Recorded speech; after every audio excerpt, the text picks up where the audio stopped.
Obrigado por vocês terem vindo, a gente poder trocar uma energia. Trocar energia significa isso, a gente trazer um pouquinho e também levar um pouquinho. É isso que é trocar energia. É uma troca crística. Ninguém está em condições, digamos assim, de não passar nada. A gente sempre tem um pouquinho para passar. E todos nós podemos receber. Então é esse que é o nosso objetivo nesse encontro. Tá bom? Vocês não estão sozinhos, vocês estão com os mentores de vocês. E é isso que essa doutrina nos ensina. Eu convido o mestre Leiro, mestre Pablo, para abrir essa reunião, fazer sua emissão, seu campo e abrir para nós essa palestra. E com isso, dar a permissão, né, para a gente ministrar. Salve Deus, mas primeiramente queria agradecer a presença de todos vocês, né? Agradecer ao nosso Senhor Jesus Cristo também de ter conduzido vocês até aqui, né? Na mais perfeita paz, né? Nada, graças a Deus. Passaram, né? E visitaram nossos irmãos também no possível, né? Graças a Deus, salve Deus, né? Obrigado pela presença, em nome de todo o corpo mediúnico, a gente agradece. Agradeço. Né? Porque a gente ganha demais com essas visitas, com essas presenças aqui. A gente, é que nem eu falo, né? Você é o mais próximo que a gente chega da tia, né? Salve Deus. Salve Deus.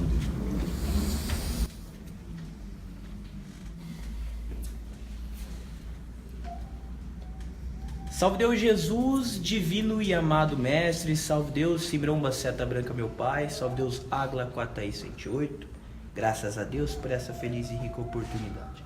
E para perfeito equilíbrio e harmonia desta palestra, eu imito esse mantra universal que nosso Senhor Jesus Cristo nos ensinou.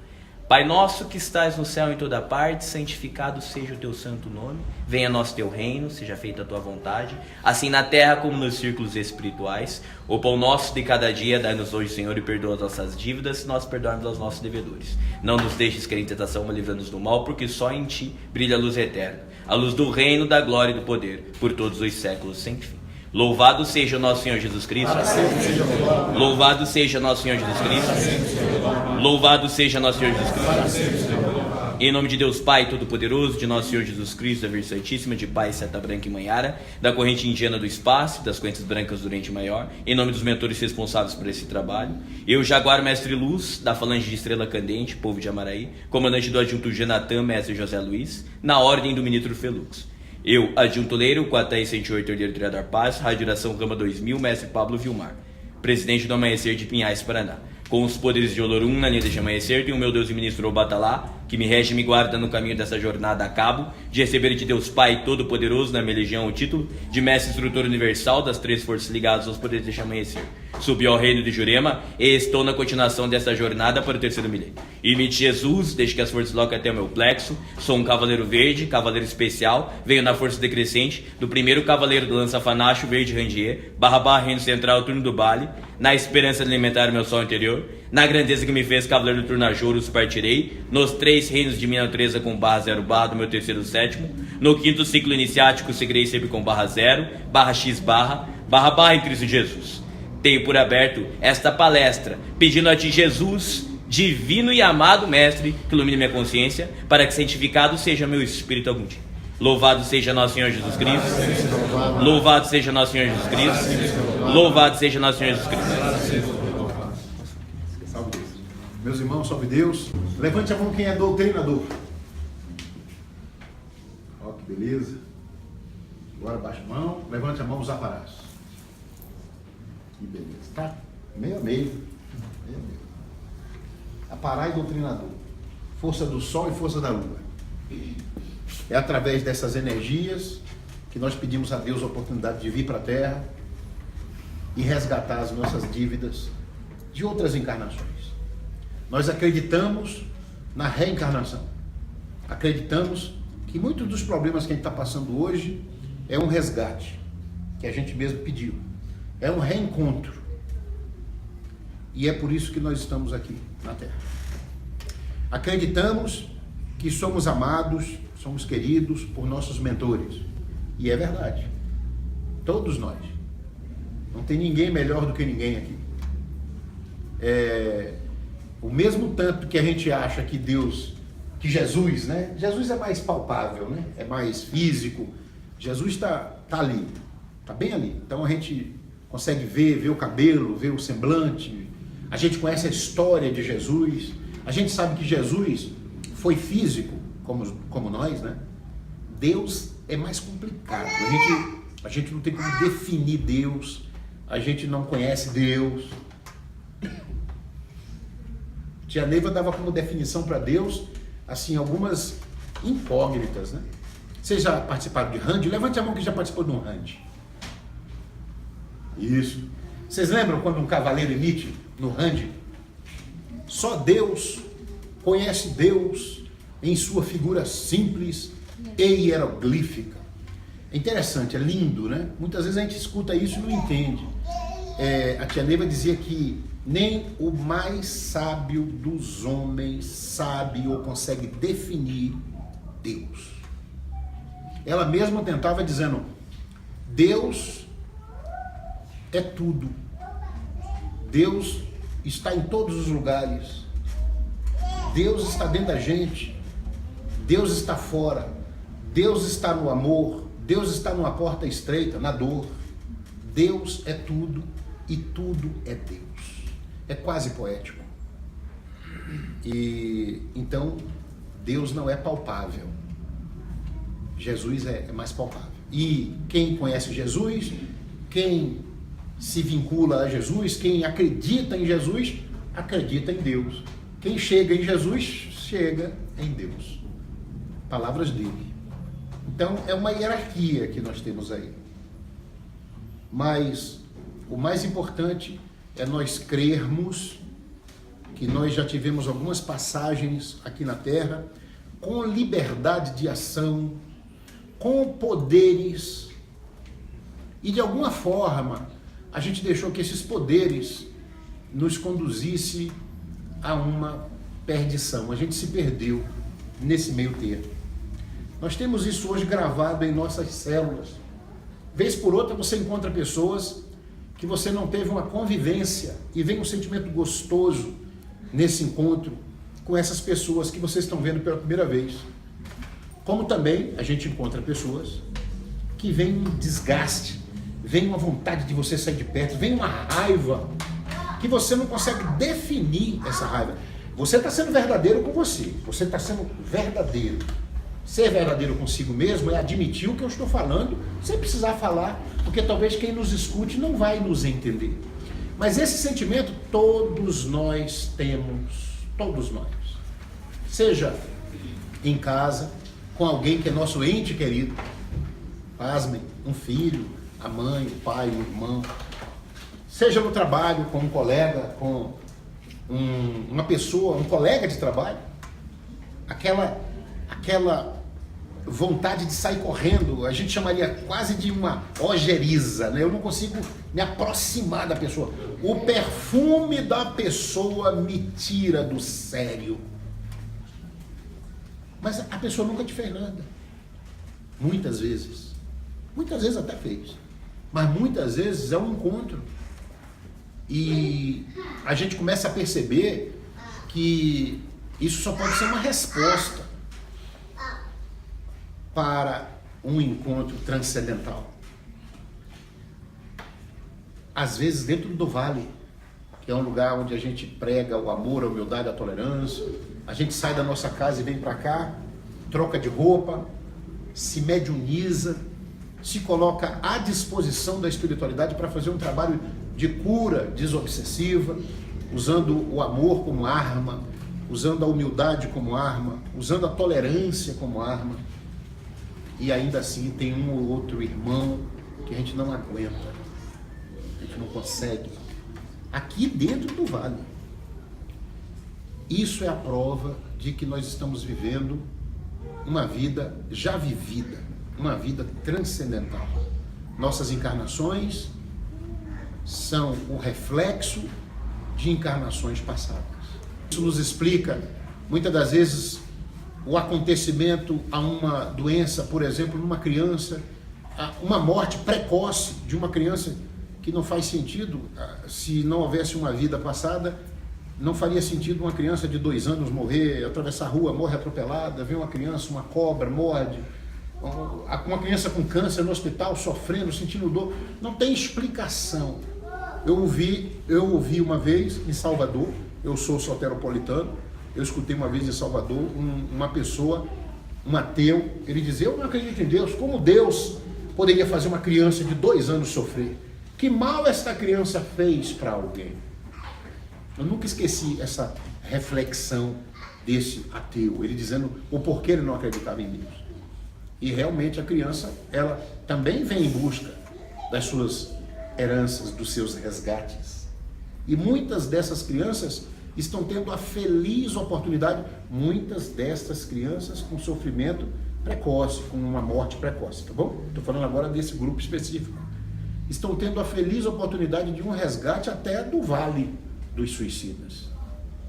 São pessoas que anteciparam a sua passagem e precisam vir resgatar aquele tempinho que ainda restava. Vocês conseguem entender? Então, assim, se a gente começar a estudar isso profundamente, vocês vão encontrar todas as respostas. Quem quiser se aprofundar um pouquinho mais nisso, especificamente nisso, nós temos alguns livros maravilhosos. Aquele que está no carro, mãe, que você estava lendo, No Limiar do Terceiro Milênio, é um que eu recomendo. No Limiar do Terceiro Milênio. Depois vocês procuram o Pablo, perguntam como é que tem. Eu tenho alguns deles em PDF, Pablo, só que você tem que me cobrar, né? Esses em PDF não tem custo. A gente manda para vocês, você distribui, né? É que às vezes a gente prefere, eu mesmo prefiro no papel, né? Eu prefiro ler. E tem um outro livro que eu recomendo também, que é da linha kardecista, é um livro psicografado por Chico, e o autor dele é André Luiz. André Luiz tem uma série muito bonita que vai, se eu não me engano, vai de Nosso Lar, que é o primeiro, ao 16º livro, que se chama E a Vida Continua. São 16 livros de André Luiz.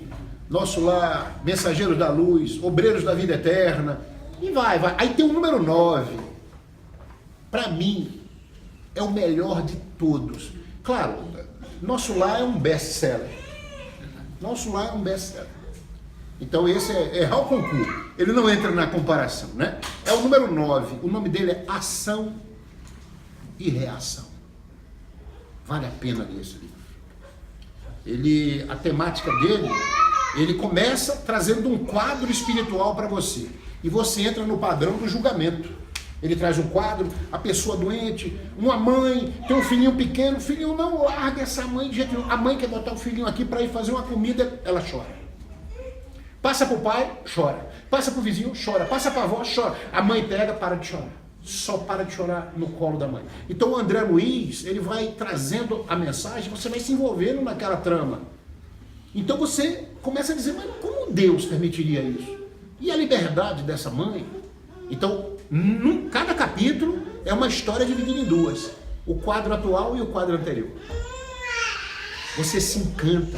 Esse quadro especificamente que eu estou dizendo, quando o pai chegava, a mãe brigava porque ela já estava nervosa e tal. Aí parava e dizia: quem é essa mãe? Irmã dessa filha, na encarnação anterior. Quem é essa filha? É a irmã que ia casar com o marido dela, na encarnação anterior. No dia do casamento, o marido dela fala que está apaixonado pela irmã. Ela se suicida. Aí você fica assim, o queixo cai. Como encaixa todas as respostas? Então tira muitas das nossas dúvidas. Mas, pelo desencarne, através do suicídio, na encarnação posterior, pediu que essa criança viesse. Mas não é simples o quadro. O quadro é extremamente complexo. Então a criança vem para cobrar. Então ela não dá paz para aquela mãe. E aí vai. Cabe esse capítulo? Não é tão simples assim um capítulo, né? Aí vem um outro quadro completamente diferente, com a encarnação anterior. Você vai compreendendo essa justiça divina. O Vale do Amanhecer, hoje, é uma doutrina que foi colocada no seu caminho para te trazer muitas respostas. A base do Vale do Amanhecer é te ensinar a compreender o espírito da verdade.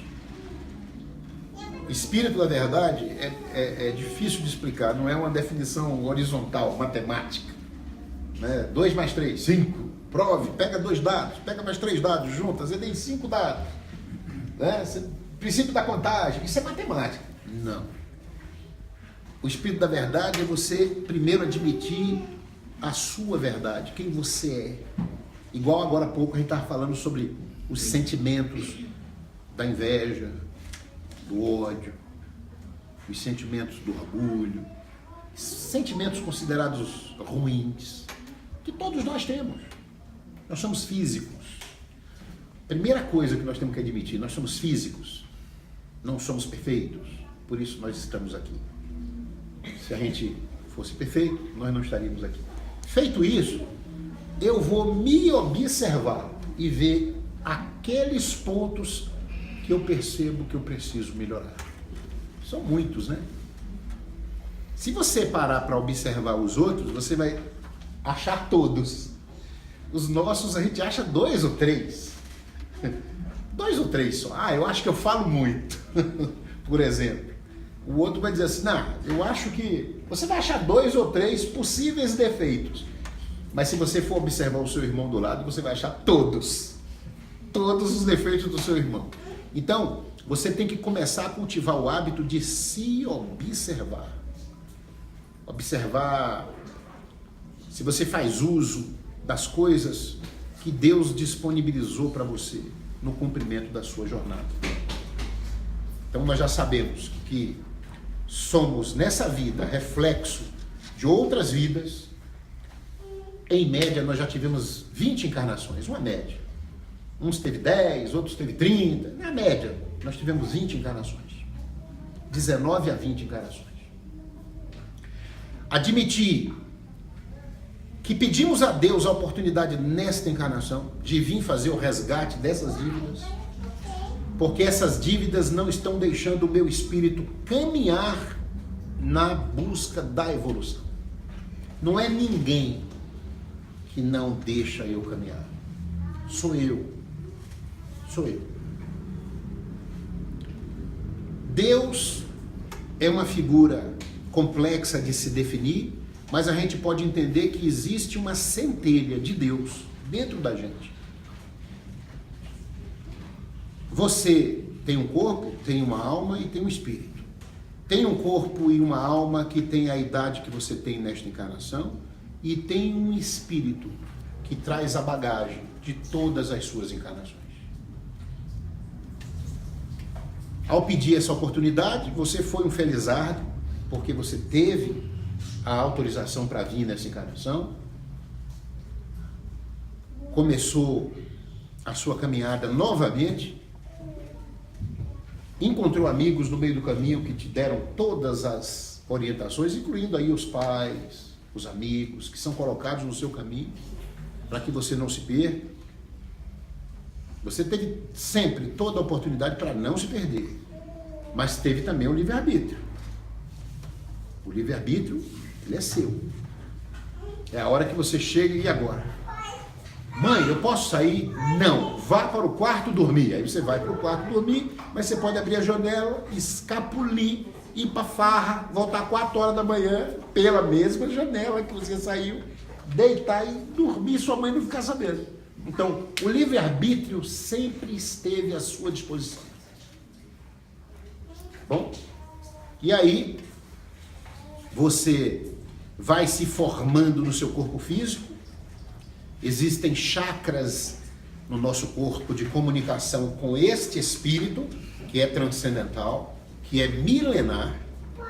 Nesses chakras, quando você é convidado a conhecer uma doutrina, qualquer que seja, a Igreja Católica, um templo evangélico, a Umbanda, a Quimbanda, várias formas de te conectar com Deus. Todas elas são perfeitas. Todas elas. Não tem uma que não seja perfeita, que não seja boa. Não tem uma. Todas elas são boas. O problema são as pessoas.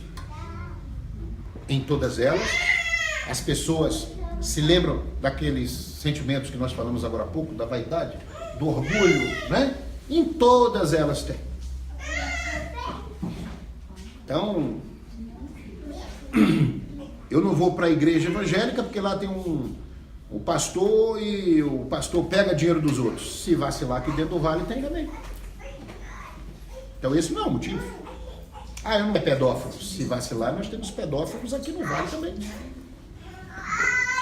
As pessoas tem aqui, tem lá, tem acolá, tem em todo lugar. As pessoas não podem te dizer onde caminhar, não pelas pessoas. Você tem que saber onde é que está a sua jornada, a sua missão, doutrinariamente falando. Deu para entender? Tem muita gente, tem muita gente de vários níveis, né? Tem centuriões, tem branquinhos em desenvolvimento, então assim, eu tenho que ficar pensando um pouquinho nas palavras. Né? Então, quando você desenvolve a sua mediunidade, esses chakras são alterados. Dependendo da idade, gera inclusive dor. Dor física. Obrigado. Então, você começa o desenvolvimento espiritual que irá te ajudar a compreender a jornada que você está passando na Terra nesta encarnação. Vamos supor que você teve algumas experiências em outras religiões, não se identificou, não gostou de alguma forma, não se sentiu bem e veio parar aqui e se identificou, gostou. O cheiro do defumador, que nesses dias no templo, o vizinho falou assim, vocês vão abrir hoje? Ah, foi o Heber que me contou lá em Pedro de Toledo, vocês vão abrir aí hoje? Vamos, por quê? Porque a minha mulher adora aquela fumacinha que vocês acendem. Imagina, nem inaugurou o templo ainda, daqui a pouco ela está desenvolvendo a mediunidade dela, né? Então, você aprende aqui no Vale, por exemplo, que Jesus não trouxe religião para o mundo, para a Terra. Não existe religião. No plano espiritual não existe religião. O homem trouxe a religião. E o homem subdividiu a religião, gerando subdivisões dentro das religiões. Por isso o Vale do Amanhecer não é considerado uma religião.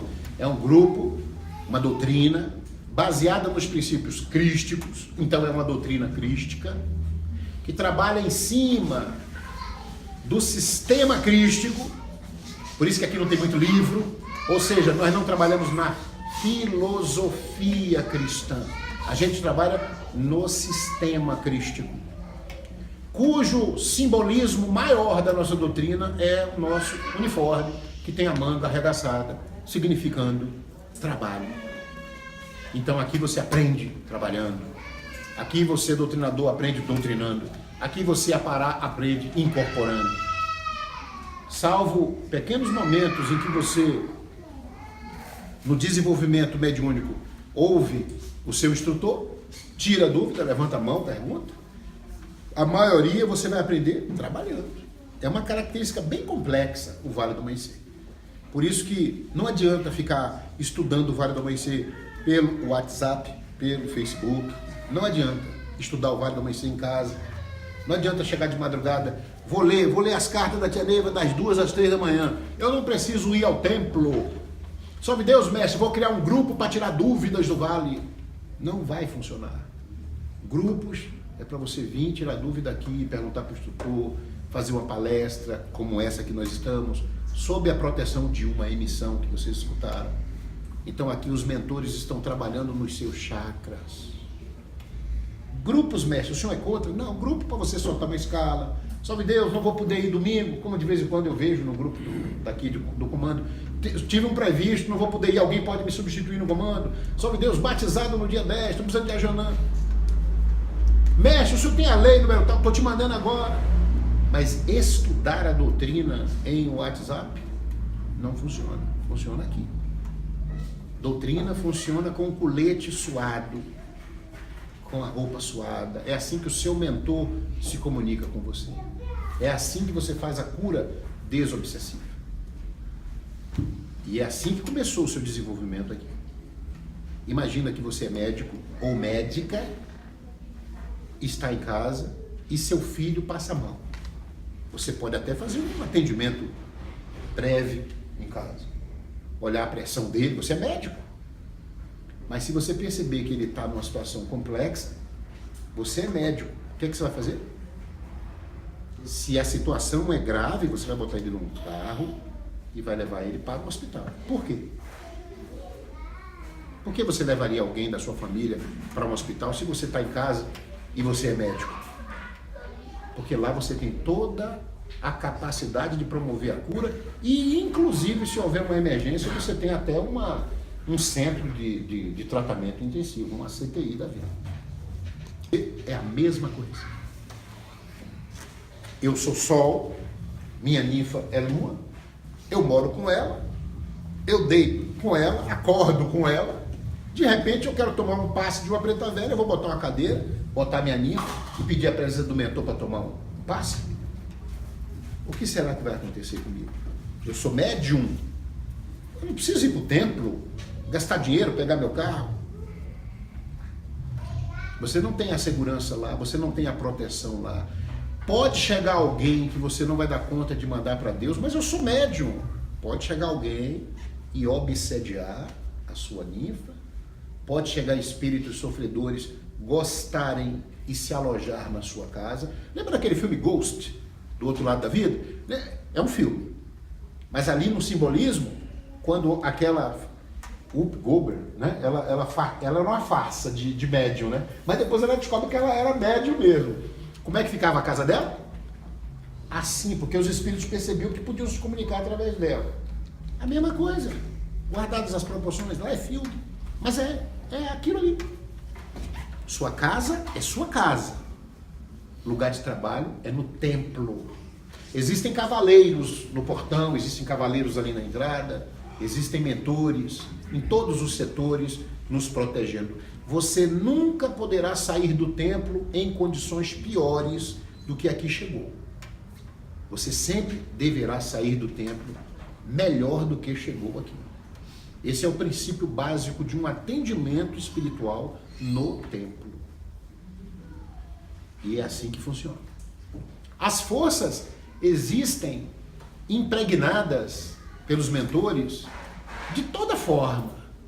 Elas são passadas de acordo com o uniforme que você está usando, elas são passadas de acordo com o potencial que você pode fazer com aquela força, com a cura que você pode desempenhar. Então é tudo muito razão nessa hora no mundo espiritual. Se você está de branquinho, você vai receber um tipo de força. Uma força, digamos, compatível com o que o seu plexo aguenta. Se você ainda não tem as consagrações, então você vai receber uma força evangélica. E com essa força evangélica você vai fazer muita cura. Mas é uma cura que tem uma certa limitação. Perfeito? Então você vai poder trabalhar numa mesa evangélica, vai fazer ali uma doutrina, vai encaminhar espíritos que chegam vindos de todos os cantos do universo. Desde uma Regis Bittencourt até uma guerra lá no Golfo Pérsico. Porque a espiritualidade, ela tem um nível de assimetria que a nossa mente não consegue alcançar. O Golfo Pérsico é bem ali. Abriu-se uma mesa evangélica, traz e coloca seu espírito ali. Não importa se ele é da Índia, da Ásia, do Japão. Por isso que a gente mentaliza todos os lugares e consegue alcançar muita coisa. Você vai para um trono evangélico e consegue realizar grandes curas. Pacientes que vão chegar aqui vão passar e vão tomar o passe na sua preta velha, no seu preto velho. Não importa se você é um centurião renomado ou se você é um mestre de branquinho que está começando a entender a doutrina. Importa os valores que você trouxe no seu coração para fazer esse atendimento. Importa a hora que você chegou em frente ao Pai Cita Branca e disse: Pai, faz de mim instrumento da sua vontade. O que importa é isso, na hora que você vai para um trabalho desse. Importa o seu amor. Depois você vai para um trabalho de cura evangélica e ali não há escolhas, né? Desde o trono não há escolha. O paciente começa a ser tratado desde a hora que ele senta no banco. Não se interfere nisso. Eu trouxe um paciente que é o meu vizinho, falou, você vai para que templo? Eu acho bonito o seu templo. É o Vale do Amanhecer. Você me leva? Levo. Aí ele conta, durante a viagem, ele conta o problema que ele está vivendo para mim. Já não deveria contar, né? Porque eu já vou fazer parte do karma dele, ficar ouvindo as coisas. Aconteceu isso, aconteceu aquilo, meu chefe me mandou para rua, minha mulher me traiu. É um monte de coisa, é um monte de problema que ele deposita em você. Mas você é médium. Aí você tem que lembrar do seu juramento. Ele está sentindo em você uma confiança absurda. De onde vem essa confiança? Você é médium. Ele está sentindo a presença do seu mentor. Então deixa ele desabafar. Você vem dirigindo, mandando para a mesa. A mesa funciona, quantas horas por dia a mesa funciona? 24 horas por dia. Ela não para. Ela está em funcionamento, ela não para. Por isso que ali dentro não é bom fazer reunião. Vamos sentar aqui na mesa para fazer uma reunião. Não faça não. Ela não para, 24 horas. Você está na rua, passou um sufoco, mentalize na mesa evangélica. É retirado dali e é colocado lá. E ali forma-se uma fila e eles estão esperando. Mas, mestre, quantos espíritos tem ali agora? 1.000, 1.200, 3.000? Mas não cabe, velho. O que é que eu falei que o mundo espiritual é? Completamente o quê? Assimétrico. A mente nem alcança. Lá não tem simetria. Ok. Então ele vem, você entrega ele para o recepcionista. Se não tiver recepcionista, entrega ele para o comandante do dia. Entrega ele para o comandante dos tronos. Diz, meu mestre, esse aqui é o meu vizinho, ele está vindo pela primeira vez. É bom entregar para o recepcionista se tiver, porque é a primeira vez. A pessoa às vezes pode se assustar. Então o recepcionista vai explicar, vai tirando aquele medo, né? Mas quando ele sentar aqui no banco, para passar no trono, ele já começa a ser tratado ali. E o que ele vem buscar, muitas vezes, está no médium de branquinho, que está sentado lá no último trono. O médium que foi emplacado semana passada. A cura dele, aquela realização, ele vai sair daqui realizado. Moço do céu, quero voltar. E a gente interfere. Fala para o comandante, mestre, passa ele aqui no meu trono. Nunca faça isso. Nunca faça isso. Nunca interfira. Você não sabe o que ele tem. Você não sabe se você tem o que ele precisa. Você não sabe se ele tem, se você tem o que ele vem buscar. Nunca faça isso. Ensinamentos de nossa mãe com a Thaís 108. Se aquele médium de branquinho não estivesse pronto, o adjunto não emplacaria. Então não é o branquinho e o centurião. Não é essa condição que diz que um é mais do que o outro. Absolutamente. Entregue, deixa ali e suma. Se ele te procurar, mestre, eu estou com um pouquinho de pressa, dá para o senhor intervir? Tente explicar para ele como é o processo espiritual. Às vezes, livrou aqui esse trono, mas a cura dele está no trono de trás. Aí é a hora dele vir para esse trono. Chega uma emergência. E entra na frente dele.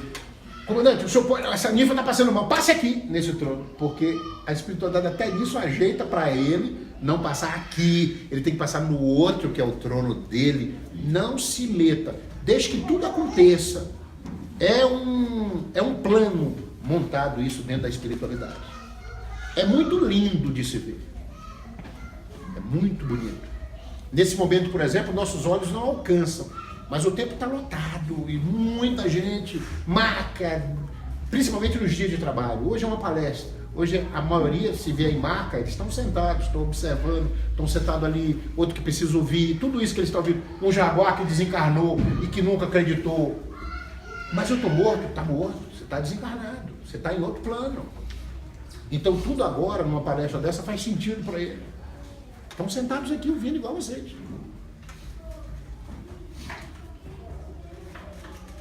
Depois tem a linha de passe, que é outro trabalho evangélico.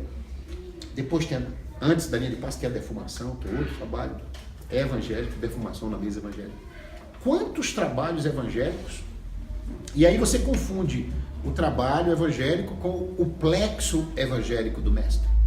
Mas você não para, continua suas aulas, seu desenvolvimento, emplacou, está autorizado pelo adjunto a manipular a força evangélica. atendendo o paciente, mas vai para as aulas de iniciação, para que seu plexo se torne iniciático. Não é assim? Esse é o desenvolvimento espiritual nosso, que não acaba nunca. Você faz o desenvolvimento, inicia. O que acontece com a gente quando a gente inicia? Há um salão iniciático, onde vai ser marcado no nosso espírito aquele passo, aquela iniciação. Nós somos levados a esse salão iniciático. A gente não deve falar muito sobre esse ritual. É um ritual belíssimo, que tem seus segredos, suas surpresas, vamos assim dizer. Então a gente não deve comentar as coisas, né, da iniciação. Mas eu posso te adiantar que a grande expectativa do médium que vai para uma iniciação é receber os damos de força. Um médium que vai para uma iniciação, ele pode receber até 7 damos de força. Como pode receber 6? Como pode receber 2? 1? Nenhum. Ele foi, mas não recebeu. Porque tudo isso vai depender de uma série de fatores. Mas nossa parte nós fizemos. As aulas foram dadas, preservamos o templo de modo que ele pudesse estar presente e receber os danos que ele foi buscar. E ele sai de lá com um colete e uma rosa na mão. Esse colete está dizendo para ele que a partir daquele momento ele manipula força iniciática, somada com a força evangélica que ele já manipulava antes. Está dizendo para ele que a partir daquele momento o plexo dele passou a ser iniciático. Então, na medida do possível, ele tem que buscar reacender o plexo dele num templo iniciático. Complicado, né? Porque se o templo é evangélico, é como usar um celular sem ter como carregá-lo. Quando você usa o celular, o que acontece com o celular? Descarrega a bateria, vai gastando a bateria que ele tem, não é? Tem uma hora que zera, não tem que carregar de novo. Onde é que carrega o plexo de um mestre iniciado? Num templo iniciático. Começar a entender a importância de um templo iniciático em nossas vidas. E o que é um templo iniciático? É aquele templo que tem a corrente mestra. Entender agora a loucura de certos adjuntos que tem barbinha, essas barbinhas assim, sabe essas barbinhas? Falta cabelo aqui em cima, mas tem barbinha aqui embaixo. Que está lutando para trazer, por exemplo, um templo iniciático. Por que essa luta? Será por simples vaidade? Ou será por necessidade? Quando se abre um templo evangélico, quando se abre um trabalho, se abre na força de um adjunto. Todos os trabalhos possíveis de um templo evangélico é um trabalho na permissão de um adjunto. É na força de um ministro. Então, quando aquele ministro autoriza, você abre uma mesa, um trono, um curo, uma junção evangélica.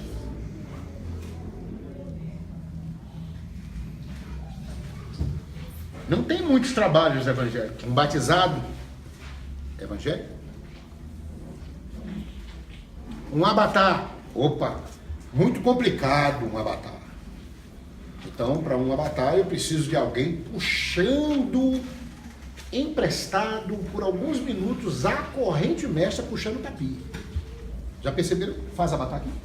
Vai um comandante ali, puxa tapi, senta no farol mestre de uma mesa evangélica, espera 3 emissões e depois ele levanta e fala: entrego a responsabilidade nas minhas costas. Tem uma lei, porque você não pode simplesmente abrir, porque um avatar ele exige um pouquinho mais. Uma junção dentro de uma força iniciática precisa lá dentro de um comandante com 2 ninfas. E a junção evangélica precisa de muito mais para tentar equilibrar um pouquinho a mesma força. São 7 ninfas lá dentro. Aqui tem junção evangélica? Tem. Então são 7 ninfas lá dentro. Mas se o templo fosse iniciático, não precisaria tanto. Porque o templo já manipularia a força iniciática.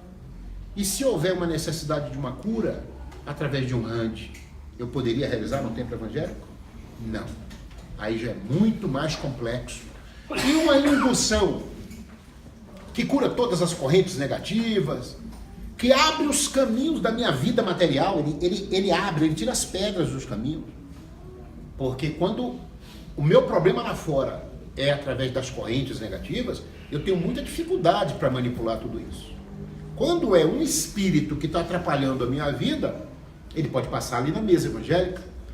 Um preto velho pode trazer ele no trono. Ah, meu pai, salve Deus, meu filho. Estou tendo sérios problemas lá no meu trabalho. Mentalize o seu trabalho, meu filho. Aí os cavaleiros vão lá com suas redes magnéticas. Tá do lado de cá tem um. Aqui um cavaleiro com uma rede magnética no peito.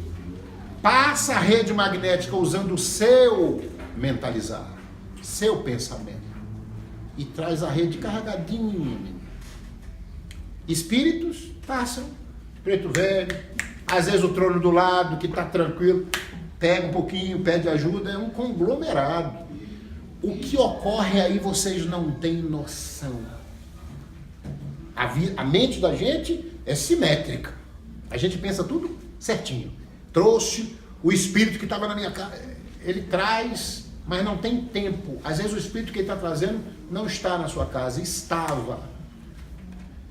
Vai estar. Ele já antecipa, já traz. Não é simétrico. Não ter simetria não é só metragem, não é só espaço, é também tempo. Traz um espírito cobrador seu da encarnação anterior, que ainda está na tua aura.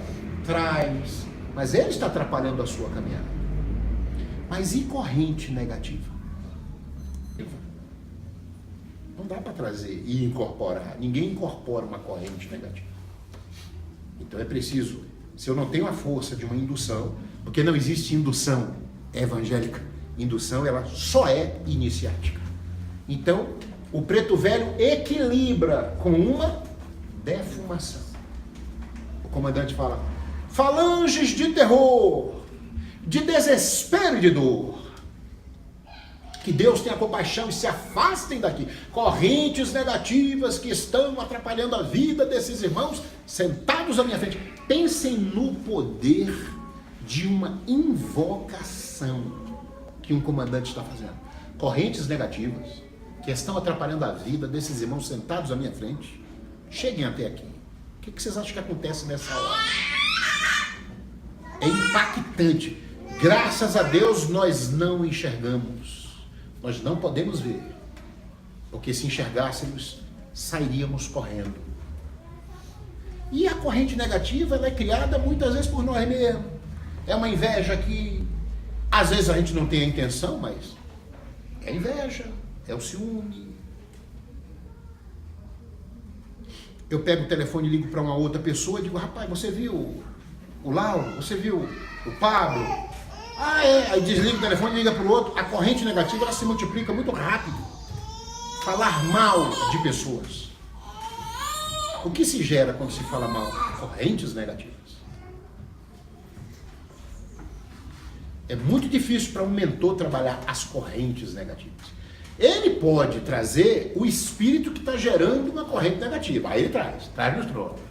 E pode aliviar uma corrente negativa. Mas muitas das vezes quem gera a corrente negativa é a gente mesmo. A gente chega no trabalho: ah, agora eu não estou vestido de jaguar, então eu vou falar mal do chefe. Você é jaguar. A corrente mestra funciona, a mesa evangélica funciona quantas horas por dia? 24. E você, jaguar? Seu plexo, quantas horas por dia funciona? 24. Não importa onde você está. 24 horas. Você é jaguar. Você promove a cura desobsessiva. 24 horas. Aqui, lá fora. Pessoas vão te procurar para te confidenciar coisas que você fala: mas eu não estou no vale. Mas você é médium. Ah, mas daqui a pouco a pessoa sai de perto, você comenta o que a pessoa te falou com outro, esquecendo o juramento da rosa, quando você saiu do salão iniciático, vestindo o seu colete. E uma rosa, símbolo do silêncio, daqueles que desesperados te procuraram. Sai do trono, comenta ali fora: mestre, passou um paciente no meu trono, Nossa, que emanação negativa. Você já falhou. Você já não vai voltar legal para sua casa. Você já cometeu uma falha. Você acaba de quebrar um juramento. Nada que se passa no trono, nada que te confidenciam, você deve falar para alguém. É tudo muito complexo. E o mundo espiritual te perdoando, porque nós não somos perfeitos. E o mundo espiritual querendo te mandar mais força, mas ele precisa saber como você reage com essas poucas que já estão chegando para você. Então eles ficam te observando.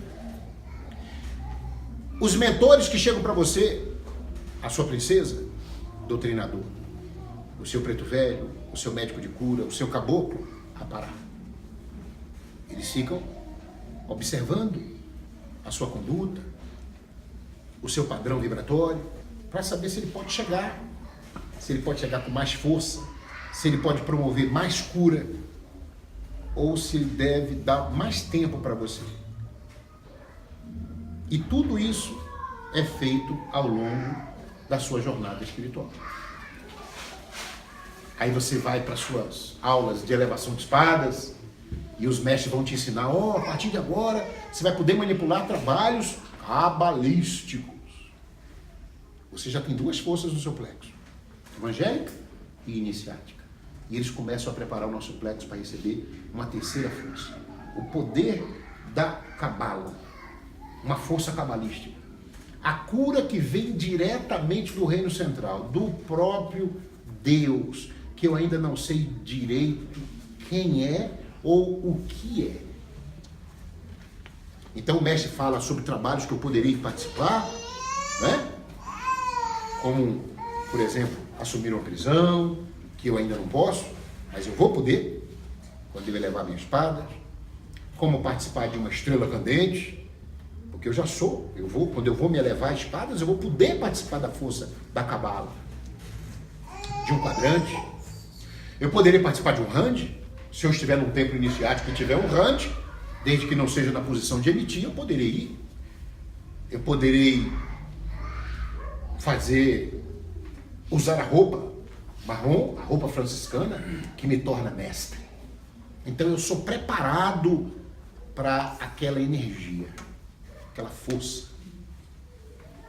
E ali eu recebo minhas aulas e depois sou conduzido até um trabalho que mais uma vez vai mexer com a minha vida. Se vai mexer com a estrutura da minha vida, o templo tem que manipular uma força compatível, uma força iniciática. Por isso, este templo aqui não tem iniciação. Por isso, este templo aqui não tem elevação. Porque são duas consagrações que exigem que o templo seja iniciático. Veja só, não necessariamente, a corrente mestra tem que estar aberta.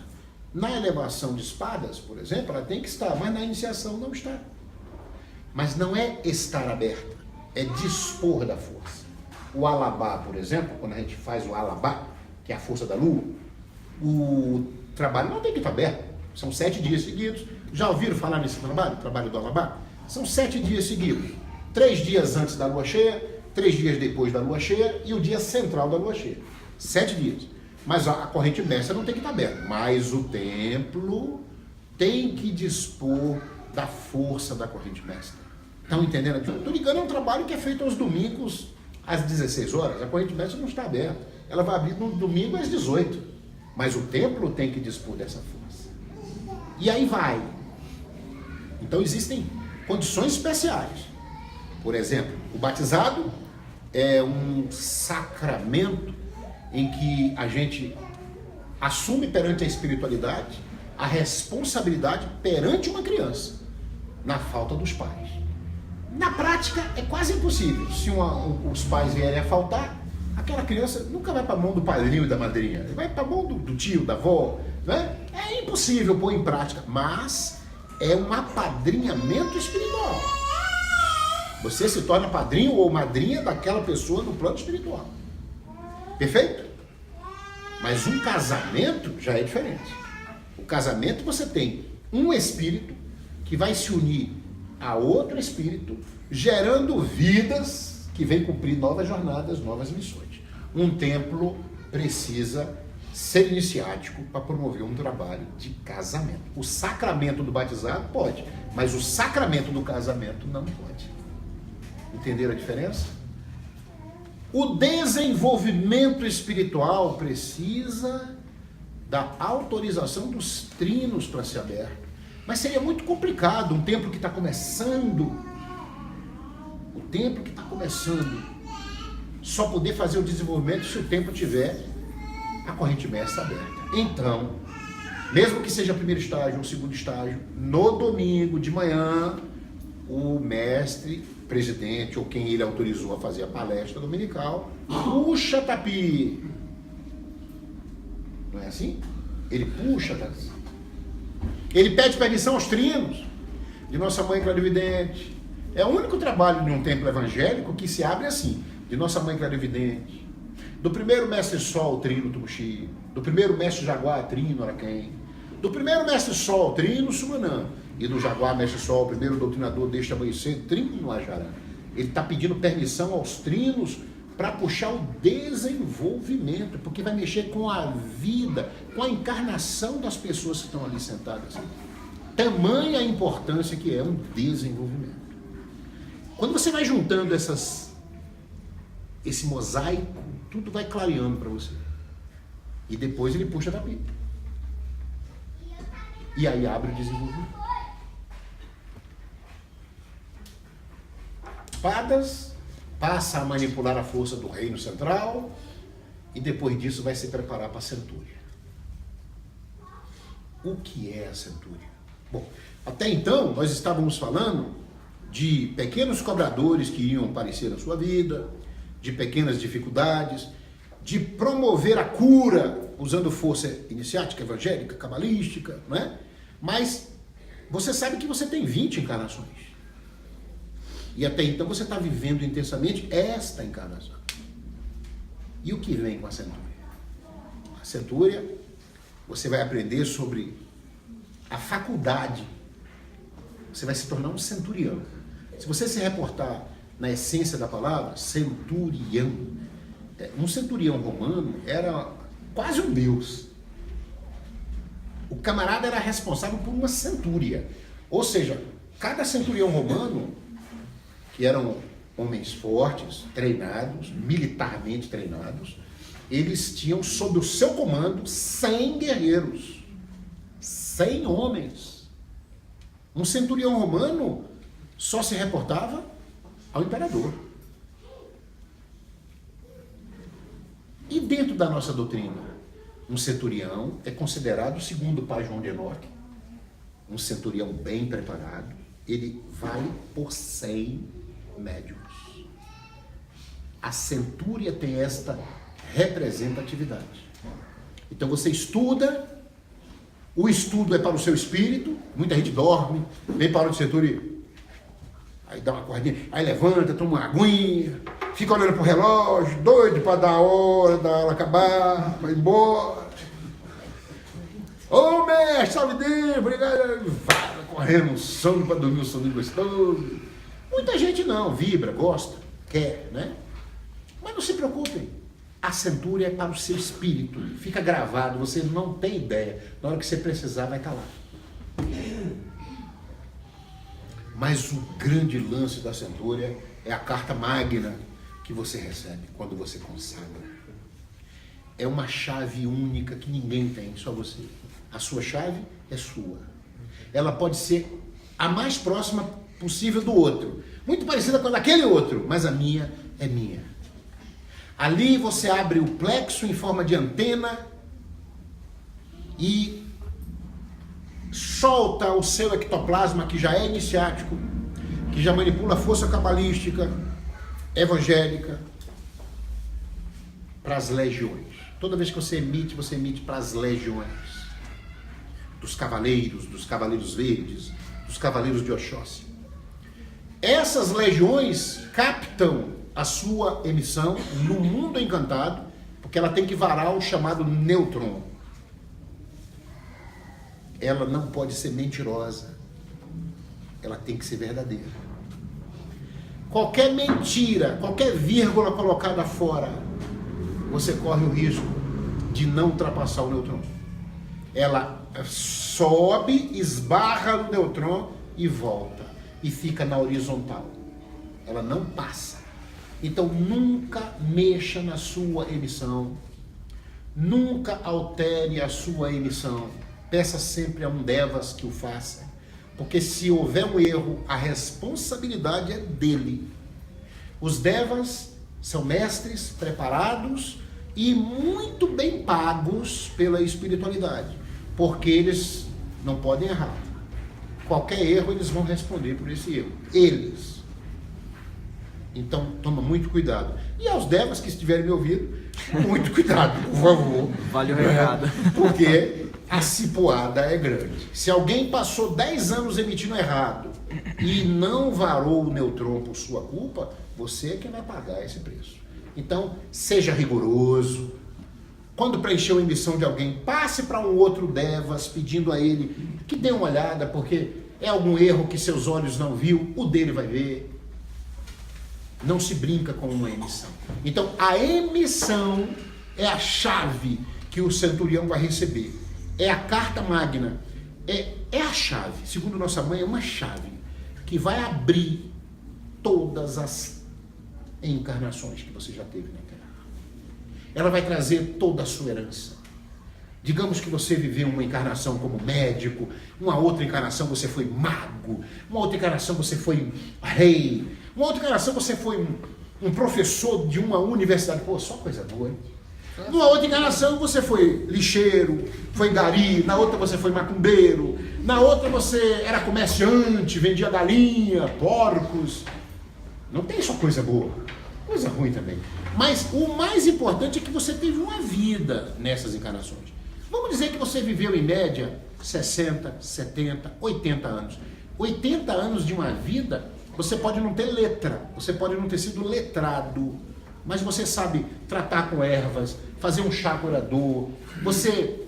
Alguém que se apresentava com uma doença, você diz, eu resolvo isso com uma folha tal, vou fazer não sei o que vai resolver. Você tinha uma resposta. Para onde vai essa sabedoria quando a gente morre? Quando a gente desencarna? Isso vai para um lugar, num plano espiritual, num mundo encantado, num espaço de um tempo. Ele fica ali. Tia Neiva falava dos charmes. Das 20 encarnações que nós vivemos na Terra, uma fumacinha, quando a gente é enterrado, vai a carcaça física. Mas a fumacinha, o charme fica ali. Coisas boas e coisas ruins que fizemos naquela encarnação, fica ali. Mas nós estamos agora na nossa 20ª encarnação. 19ª. Outros, 17ª, cada um de nós, né? Vamos arredondar, um número bonito, redondo, 20ª encarnação. E quando eu consagrar minha centúria, eu recebo a carta, que eu vou falar assim, ó Jesus, eu, Jaguar, Mestre, Luz, da falange de Cruzada, povo de Carapuana.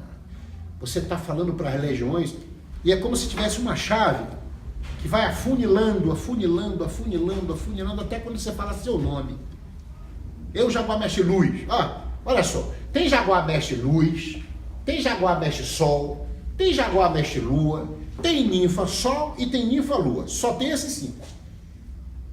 Quando você fala eu, Jaguar Mestre Luz, eles descartam os outros 4. Fica só aqui no Jaguar Mestre Luz. Tente acompanhar meu raciocínio. Da falange de Cruzada, observe. Jaguar Mestre Luz tem da falange de consagração, da falange de sublimação, da falange de estrela candente, da falange de... Vocês estão entendendo? Né? Falando errado? Tá certo. Então, são várias falanges.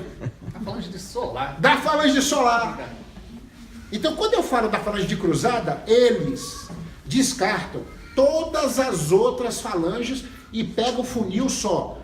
Mestre Luz da falange de Cruzada, povo de Carapuana, tem povo de Peguis, Tarimã, povo de Tupinambás, Aramoz, tem mais de 30 povos, se eu não me engano, mas eu falei Carapuana, afunilou mais ainda.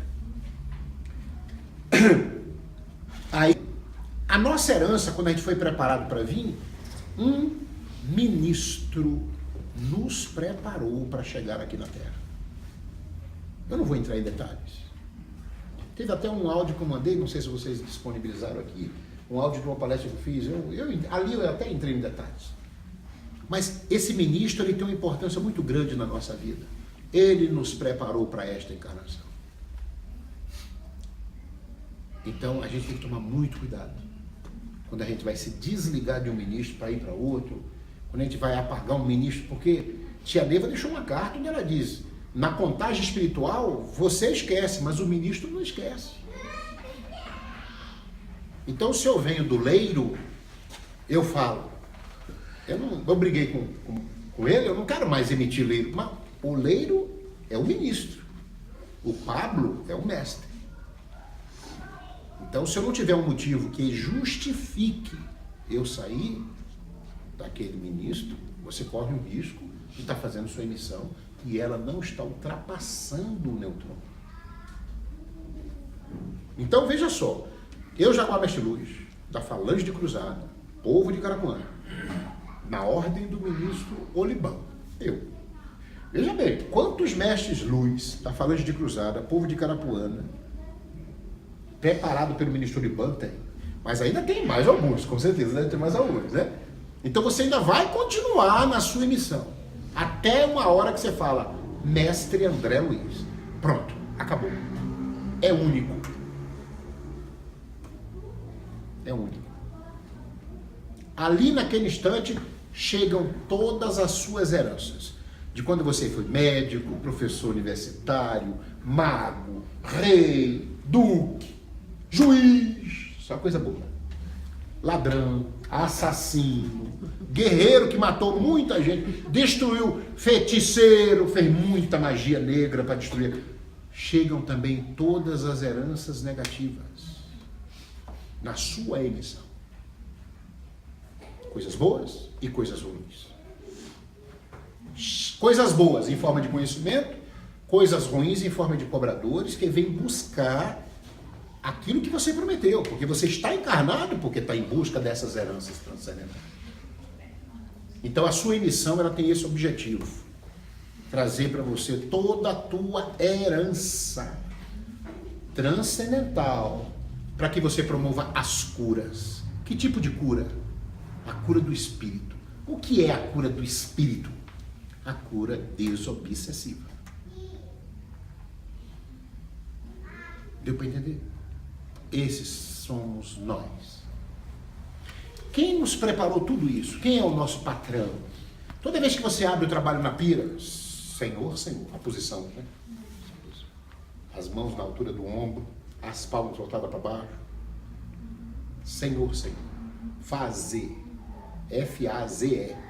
Não é faça, não é faz. É fazer a minha preparação para que neste... Tenta escutar o estalo do T. Nossa doutrina só trabalha com a letra T. Não existe nesse. E a maioria fala nesse. Bota lá, entrego nesse. Já errou. Aí tem que fazer imantração no tempo para tirar esses espíritos que desincorporam, mas fica tudo aqui. Aí tem que de vez em quando, viu, Pablo? Fazer uma grande imantração ou no tempo para limpar. Porque fica tudo aí. Entrego neste instante, mas esta ovelha para o teu redil. Preparação. Senhor, fazer a minha preparação para que neste instante possa eu estar contigo. É ter, sempre ter. Depois, não traz de volta aqui no prato, não. Senão você abriu e acabou de fechar. Desce as mãos. Dá a volta. Meu Senhor e meu Deus. Você fez a preparação. Recebeu toda a energia para um trabalho espiritual. É assim dentro dessa doutrina. Não tem um trabalho que você venha fazer aqui que não seja pago. Quando você faz sua preparação, você está batendo o seu ponto. Isso é registrado no plano espiritual. Isso te gera bônus. Para você usar quando? Agora é a pergunta difícil. Quando eu vou usar os bônus que eu ganho quando eu vier aqui na quarta-feira? Qual é o outro dia? É domingo? Domingo. Quando eu venho no domingo, hoje eu não vou não, tem jogo do Atlético. Meu Deus. Hoje eu não vou não, vou lá pra arena. Beleza? Tudo bem, você não ganha. Tudo bem. O momento kármico vai vir. Já dei a resposta. Não era pra dar essa. Eu trabalho, eu ganho bônus. É registrado no plano espiritual. Me gera bônus. Para eu usar quando?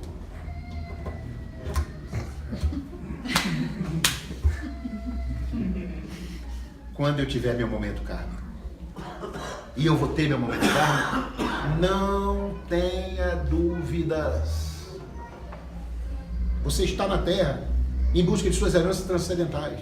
Então vai ter momento kármico. Vai ter momento de dor. Não tem jeito. O momento kármico ele pode ser um momento kármico sentimental, como pode ser um momento kármico de dor. Eu não estou falando da morte, do desencarne, porque todos nós vamos desencarnar um dia. Eu não sei se vocês sabiam. Tinha alguém que tinha esperança de... Não precisa pressa, mas... Tinha alguém aqui que tinha esperança de ser jaguar para não desencarnar? Levante a mão. Vai ficar imundo lá. Não, todo mundo sabe que vai desencarnar um dia, né? Então Lá, tá. vai ficar imundo, falou que vai viver 200 anos. 200 anos, mas vai desencarnar. Ou seja, nós já temos consciência que vamos desencarnar um dia. Então, é uma tolice vir para cá, manipular para não desencarnar. Eu não quero morrer. Não, você vai desencarnar. Eu sinto muito, você vai desencarnar. Agora, um dia. Agora, a questão é a dor. Porque nós não temos medo da morte, nós temos medo da dor. Da dor.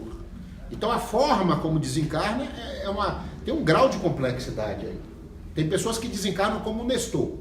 Sentou para tomar café da manhã, pegou uma xícara, sentiu a dor, caiu, estava morto, desencarnou. E você tem que ter muito bônus para desencarnar. Para desencarnar você tem que ter bônus. Gravem isso. Então, vou repetir, essas palavras não são minhas, são palavras de tia Neiva.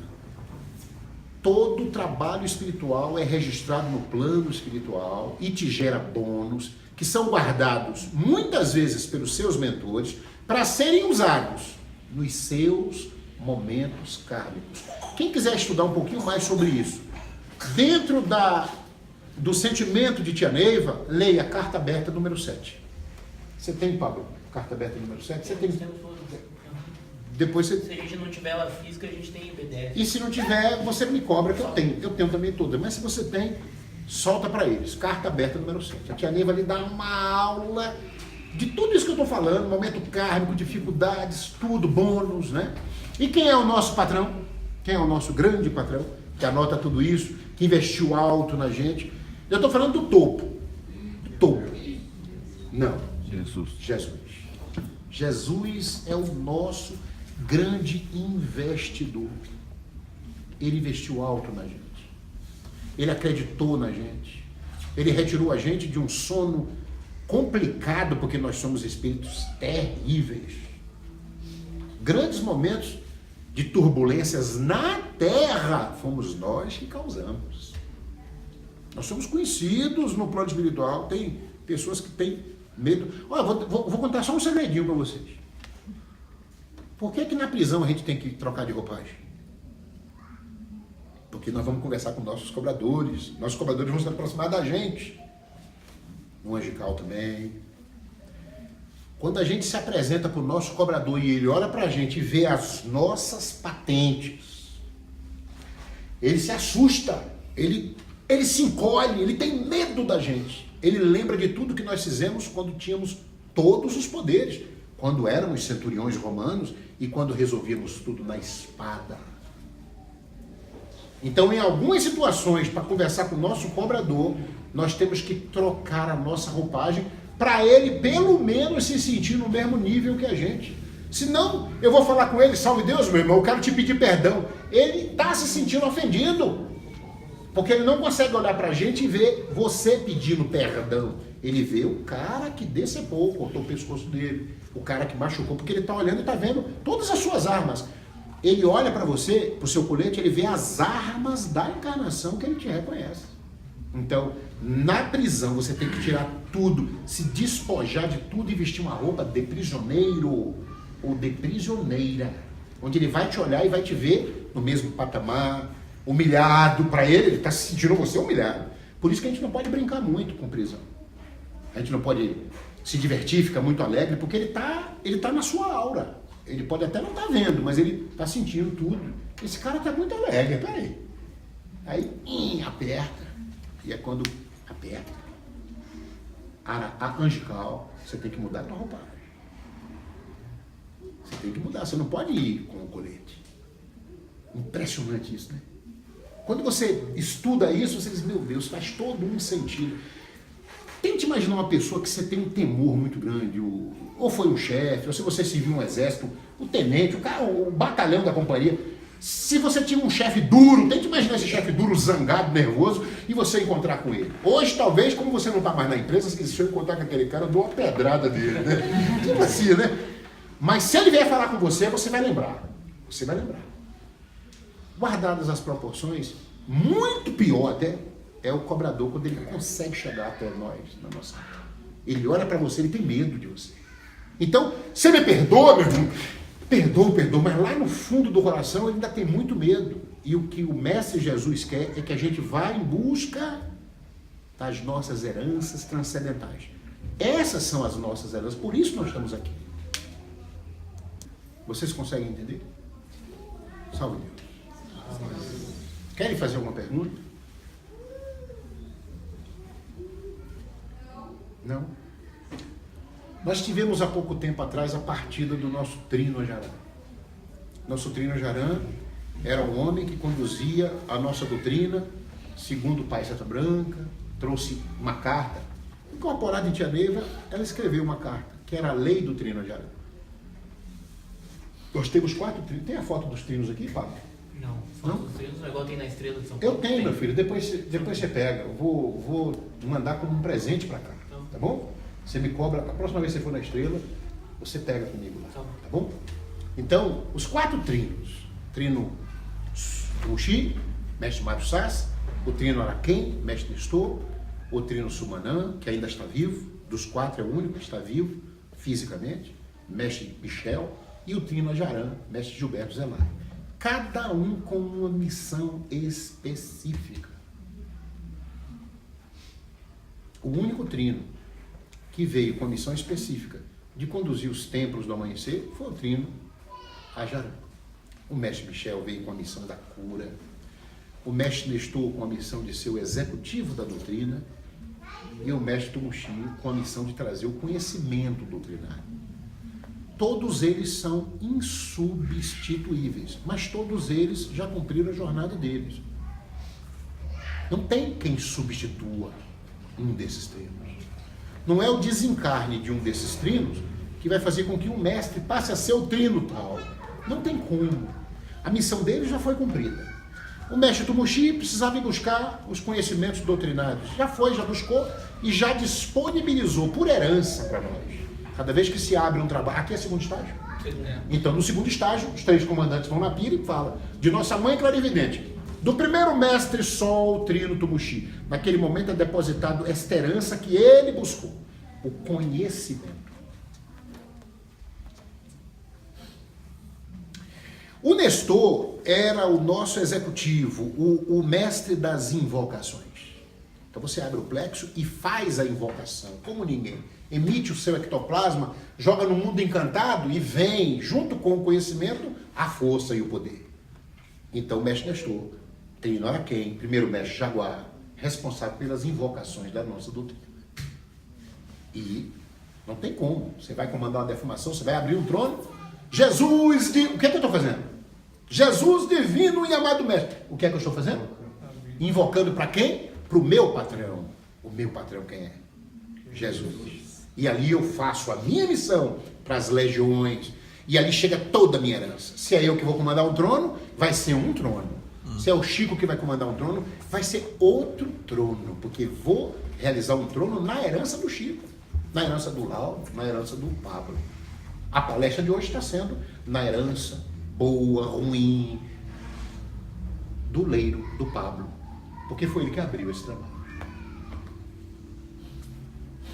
A força chegou. Eu tenho o conhecimento. E eu invoquei a força e a força chegou. O que é que eu faço com essa força? Eu preciso de cura. Então veio o Trino Sumanã. O Trino Sumanã. Pega o canto dele depois e leia. É responsável pela cura. A cura desobsessiva, que é a cura do Vale do Amanhecer. Para vocês terem uma ideia, o que é isso aqui? Um sino. O sino é uma coisa boa ou é uma coisa ruim? Não, é neutro. Vai depender do que eu fizer com ele. Se eu balançar, eu estou usando ele como um sino para fazer um registro nos planos espirituais. Mas se eu pegar ele dessa maneira e tacar na cabeça de alguém, eu estou fazendo uso dele como uma arma. Então vejam bem, entendam força. Entendam o poder que chega quando você invoca. Ele chega, mas ele é neutro. Sabe aquela história que vocês devem ter ouvido falar sobre Jeová negro e Jeová branco? Quem fez a centúria, com certeza. Vocês que pegaram aula de centúria ouviram falar.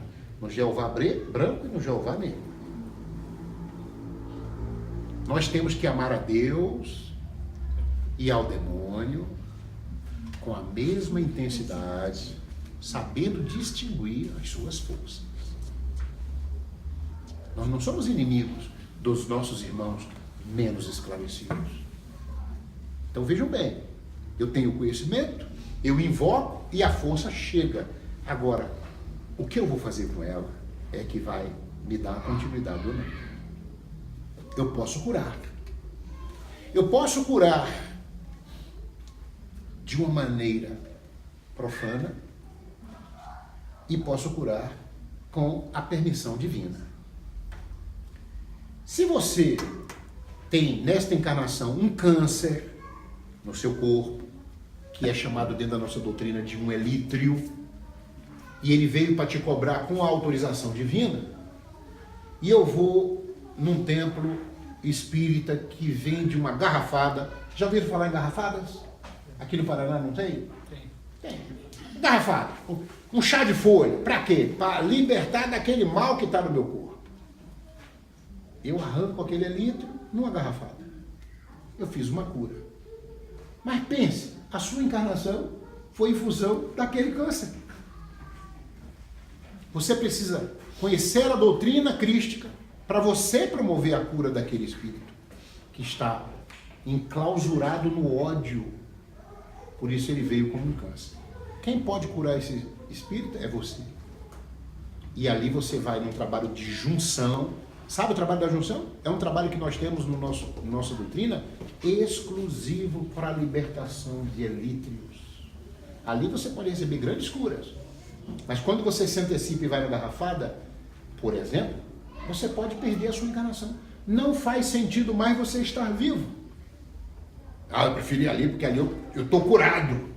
Mas pode ir embora a qualquer momento, por outros motivos. Um acidente de carro, um atropelamento, um infarto do miocárdio. Então, a cura, não sendo crística, ela é complexa da gente entender, porque ela é cura física e você está buscando a cura do espírito. Esses 3 trinos, juntos, 3 vezes 3, 9, nos possibilitaram usar o Santo Nono, a força do Santo Nono. Esse poder, a gente teria que falar mais depois. No curso avançado para centurião, nós vamos falar sobre o poder do Santo Nono, né? Ele vai em busca de tudo quanto é herança ruim nossa e traz, para a gente poder manipular no tempo. Mas ela não é uma força ainda, digamos, crística. A tia Neva trouxe então um 4º trino, que tinha como responsabilidade conduzir os templos e qualquer consagração do amanhecer. Se você juntar esse 4º trino aqui, 4 vezes 3 dá quanto? Quantos são os apóstolos de Cristo? 12. Essa força se tornou crística. As curas passaram a acontecer de maneira crística. Os 4 trinos vieram e trouxeram e transferiram este poder para nós, por herança. Eles vão desencarnar. Falta o Sumanã. ele vai desencarnar. Talvez até eu desencarne antes dele. Essa razão nós não temos essa resposta. Mas não importa, um dia ele vai desencarnar e a doutrina vai continuar. Porque o que eles tinham que fazer, eles já fizeram, eles já trouxeram a força para nós. Vocês entenderam? Vocês vão ver, por exemplo, muita gente debatendo a doutrina, porque o Trino morreu, quem vai ficar no lugar dele? Não precisa ninguém ficar no lugar dele, já está tudo pronto, está tudo engatilhado. Os poderes que eles tinham que trazer já trouxeram, está tudo certo. O Trino Ajaran especificamente nos interessa mais, porque ele recebeu como trabalho, missão, fazer a condução dos templos do amanhecer. E ele deixou um conselho. Ele não deixou um para substituir, ele deixou um conselho para substituir. Então, essa parte está resolvida. Procurem vir para o templo, trocar de roupa e, trabalhar. Não cai nessa de internet. Tem gente que fica na internet, zap. Eu recebi um telefonema de pessoa, e agora que o Trino morreu? É componente meu, né? Aí eu falei assim para ele, por que, meu filho, você está perguntando? Mas, mestre André, o Trino desencarnou. Eu digo, pois é, meu filho, a gente sabia que ele ia desencarnar um dia. E o que você quer saber? Não, e agora? Eu digo, por quê? Te impediram de entrar no templo? Ele, não. Te impediram de abrir uma mesa? Não. Te impediram de dar uma aula de desenvolvimento? Não. Eu digo, então você está preocupado com o quê? Vocês entenderam? Salve Deus. Mamãe, você quer dar um recado para as ninfas? É muito importante sua presença, falar um pouquinho sobre a ninfa, né? É bacana?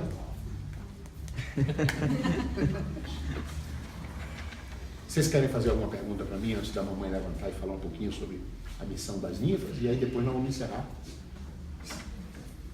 Querem fazer? De que povo que é esse quarto trino? De que povo? Isso. Assim, é uma pergunta difícil, eu não entendi assim. Não. Tipo, o Trino Ajaran? Isso. O quarto trino? Isso. Ele é o filho da Tia Neiva, é o primogênito da doutrina e é o primeiro doutrinador do amanhecer. Foi ele que começou toda esta obra. É o primeiro doutrinador do amanhecer. Ele é do povo de Seta Branca, digamos assim. Eu não... Entendeu? Mas está tudo dentro dos princípios da doutrina. Tá bom? Eu gostaria que você explicasse para as pessoas, né, da doutrina que às vezes usa a bebidazinha. Perfeito. O que significa? Muito boa essa pergunta. Nós temos os nossos chakras que são limpos, né? Totalmente limpos, para você ter essa conexão divina. O doutrinador recebendo a intuição da princesa e dos mentores dele, e o apará recebendo os mentores que ele vai incorporar. Essa incorporação é uma coisa fantástica, porque o mentor ele se manifesta através do amor, através do coração. Então você tem que estar bem, você tem que entrar no templo, ir no castelo. Tem castelo do silêncio?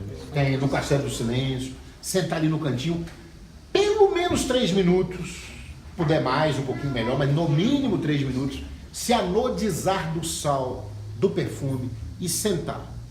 Não conversar, sentar. Para você buscar o encanto, né? A gente está na terra, os mentores estão no céu, e você precisa sair dos valores da terra e vir aqui para o meio. E os mentores saem e se deslocam até o meio também, para encontrar com você. É isso que é ser médium, medianeiro entre o céu e a terra. Então eu preciso me desligar dos problemas, da briga com meu filho, da briga com meu marido, com a minha mulher, da conta que eu vou pagar amanhã. É isso que é se mediunizar. E ali eu deixo os meus chakras todos abertos, como uma flor aberta para receber toda aquela energia. Tudo é energia. Aí eu sento no trono, vem o doutrinador, que também se harmonizou, se mediunizou, faz a ionização, vem o comandante, que também se mediunizou, se harmonizou, abre o canal de emissão, escutado pelas legiões, chama todo aquele acervo da falange, né, daquela coisa bonita dos pretos velhos, distribui aquele amor através da invocação, do conhecimento, do poder da cura e do poder crístico trazido pelos trinos. E aí o mentor vem e projeta no seu coração, ele toca no seu coração, ele traz o amor que já está ali impregnado, aquela coisa, e o apará sente aquele amor, alegria imensa aquela luz e incorpora o mentor de luz. Ele está semiconsciente. Ele sabe o que está acontecendo. É a maior arma do Apará nessa doutrina, é essa semiconsciência. É a maior arma dele.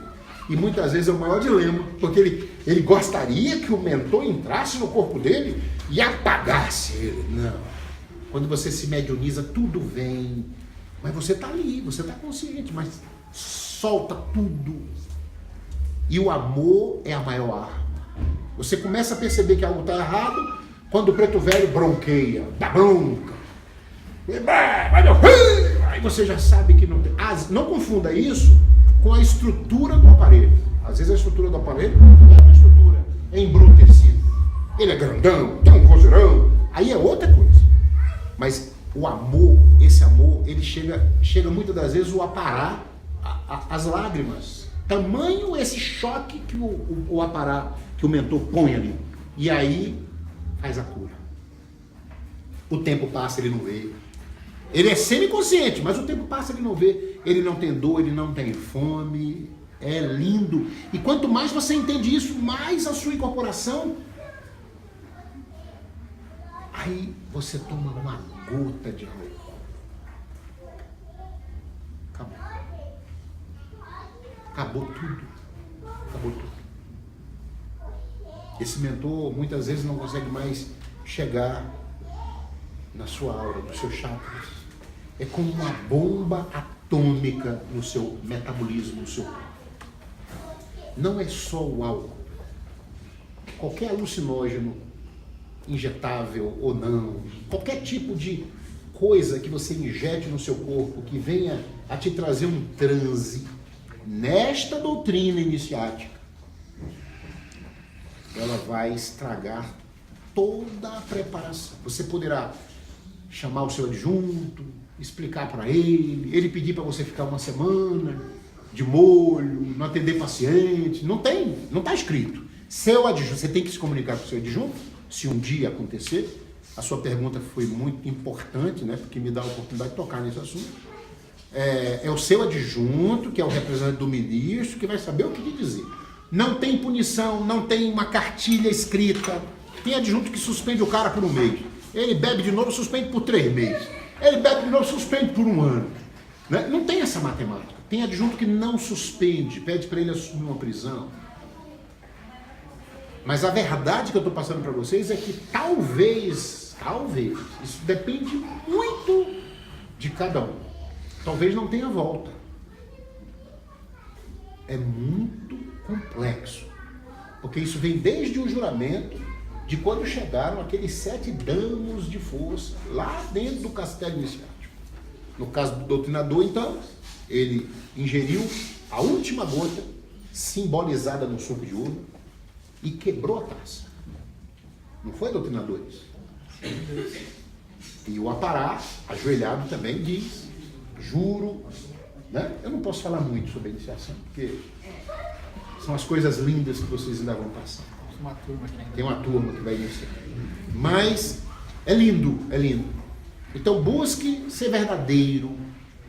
Peça ajuda se a situação se tornar insuportável. Se você chamar o seu adjunto ou a sua ponara e revelar para eles, e isso vazar, quem falhou foi eles. Eles é que vão arcar com as consequências. Porque essa é uma informação sigilosa. Adjuntos têm seus juramentos também. Aquele símbolo da rosa vale para os adjuntos também. Mas o impacto de um álcool ou de uma droga alucinógena dentro de um plexo, de um médium iniciado neste amanhecer, tem consequências que eu não tenho como avaliar aqui. Tá bom? Obrigado por você fazer a pergunta. Saúde. Bom, depois de uma palestra tão explicadora, igual essa que nós tivemos aqui, imagina os mentores que aqui estão, imagina o que seja o espírito da verdade, imagina o que cada pessoa que está aqui hoje, sentado nesses bancos, como é que estão vocês escutando tudo isso que está sendo falado aqui, né? As ninfas, o pai Seta Branca, o objetivo dele para as ninfas é que quando ela faz a centúria, é que ela seja uma missionária. Uma missionária quer dizer que você vai continuar exercendo tudo aquilo que você fez sempre na sua vida. Se você escolhe ser uma samaritana, significa que em alguma encarnação você exercia um papel de samaritana. Se você vai escolher ser uma Dharmoshinto, significa que numa encarnação passada você exercia, faz o que uma Dharmoshinto faz hoje. Então, nós, no Vale do Amanhecer, hoje, representamos a nova era. Jesus, há 2000 anos atrás, foi preciso nascer, crescer, estudar e ter o conhecimento para passar para aquela época, e nós que estamos hoje aqui também estávamos naquela época, junto com ele. Então, hoje nós representamos Jesus. Nós representamos as parábolas de Jesus quando ele saía caminhando, quando ele ensinava, quando ele curava. É a mesma coisa que nós fazemos hoje. Por isso que Jesus é o nosso patrão. Por isso que ele confiou em nós, porque ele sabe que nós, com o conhecimento que nós temos do Espírito, nós podemos alcançar esta nova era. E a ninfa, como missionária, ela ajuda os mestres a fazer o templo funcionar. Se vocês perceberem, ninguém caminha sozinho. Uma família não é formada somente por uma pessoa. Uma família, ela sempre vai ter os dois lados. No nosso caso, o sol e a lua. Um mentor, um cavaleiro, ele nunca desce sozinho para a terra sem a guia missionária dele.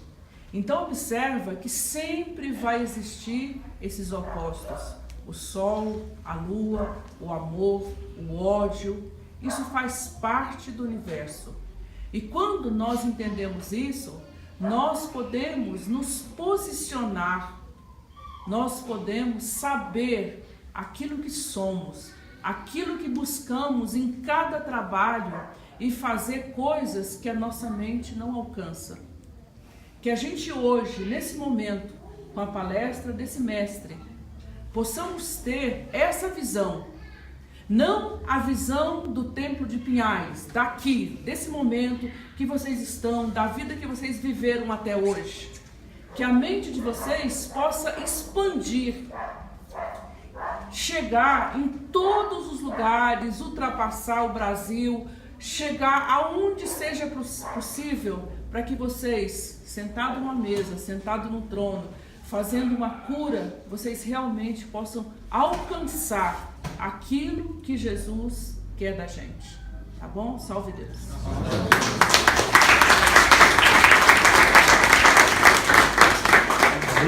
Deixa uma mensagem também.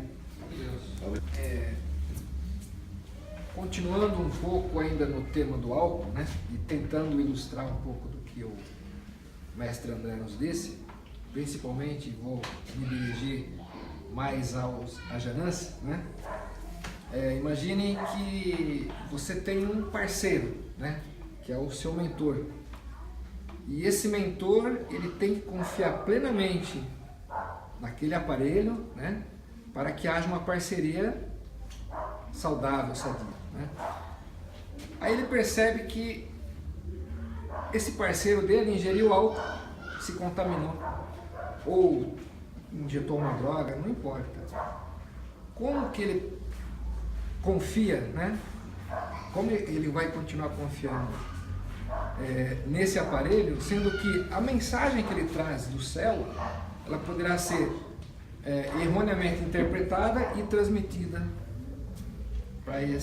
para o paciente, né?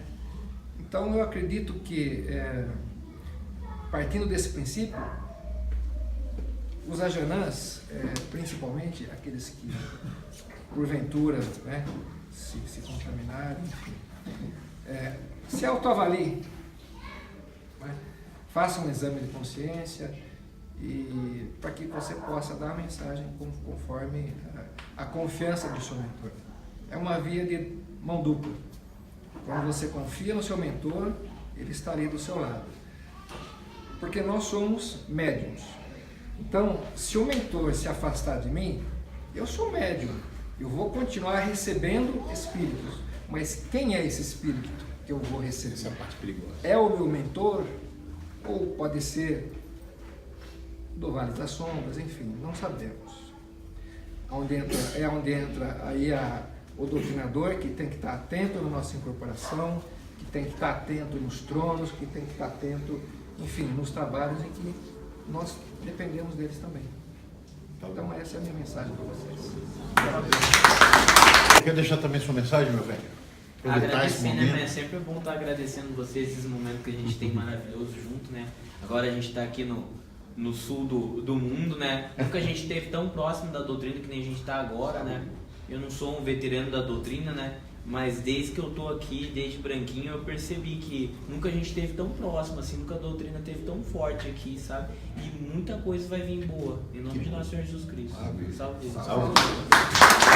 Está dizendo para vocês que eu tenho tido muitas notícias, muitas alegrias, especialmente em relação a esse tempo, em relação à doutrina no sul do nosso país, né? E a esperança da espiritualidade é muito grande para que a gente continue essa obra. Queria dizer para vocês que para isso ocorrer é o que a nossa mãe nos ensinou.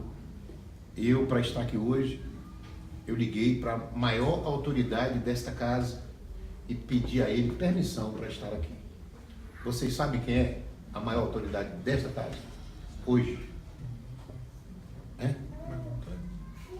Nessa casa, neste momento. O Pablo. Se o Pablo dissesse assim para mim, mestre André, o senhor pode ir lá e dar a palestra, mas eu não vou poder estar. Vocês sabem que eu não estaria aqui. A nossa doutrina, desde a época da tia Neiva, ela é calcada em cima de uma hierarquia. Nós somos militares. Se você chegar no processo militar, ele tem que ter uma hierarquia. Se qualquer um puder fazer o que quiser, nós não vamos a lugar nenhum. Vocês entenderam? E essa hierarquia, ela está em todos os lugares. Por exemplo, se você entrar, o Pablo não estiver, mas tiver 3 comandantes, é a hierarquia máxima daquele dia, são os 3 comandantes. Se o comandante vê uma coisa errada num trono e ele quer falar, ele pode falar lá com o trono? Ou entre ele, que é o comandante dos trabalhos, e o trono, tem outra hierarquia? Eu estou vendo uma coisa errada lá no último trono. Eu sou o comandante dos trabalhos. Eu posso ir lá e falar com o último trono? Eu sendo o comandante dos trabalhos? Não. Eu tenho que falar com quem? Com o comandante dos tronos. Entenderam?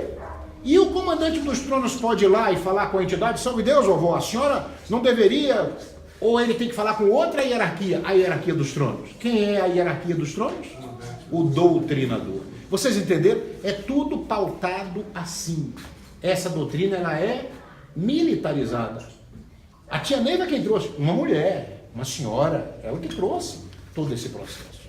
E ela nos disse que nós somos de uma herança espartana e que se não fosse assim, não teríamos sucesso. Tá bom? Queria também dizer para vocês que vocês são responsáveis pelo sucesso e pelo fracasso de tudo que acontece com vocês. Não culpem os outros por nada que aconteça com você.